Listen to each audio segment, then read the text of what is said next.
I mean, I've been on mainstream TV talk shows, and it's a very strange experience because you're definitely content.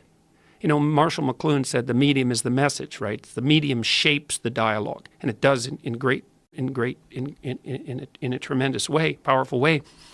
You go on a TV talk show, and maybe it's an hour long, something like that, and there's 5 guests, and you've got your 8 minutes, something like that. And you have to be bright and chipper and entertaining and intelligent and sort of glitzy. And it puts that facade of momentary charisma on you. And if you don't play that out, you actually fail, right? Because you can't start a long-form discussion when you've got 6 minutes. And if you're trying to talk about something that's deep and difficult, well, you want to talk about it because you've got the access then and the opportunity, but you've got your 6 minutes. You can't help but turn into sort of a glitzy entertainer.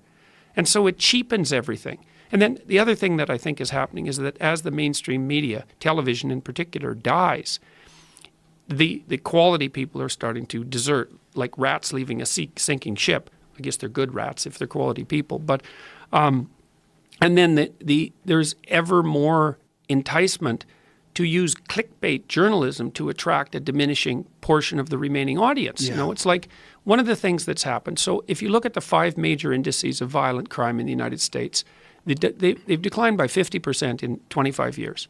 It's absolutely beyond comprehension. It's so good. This includes violent gun crime, by the way. And yet the reports of violence in media have gone up and up and up and up.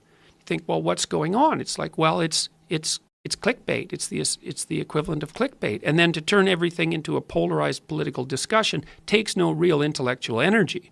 But it's also driven by the death spiral of the classic media, I think. And I think that's actually why the polarization seems to be so acute now. Some of it is genuine, but some of it is the consequence of this underlying technological transformation and the death throes of the smoke signalers, fundamentally.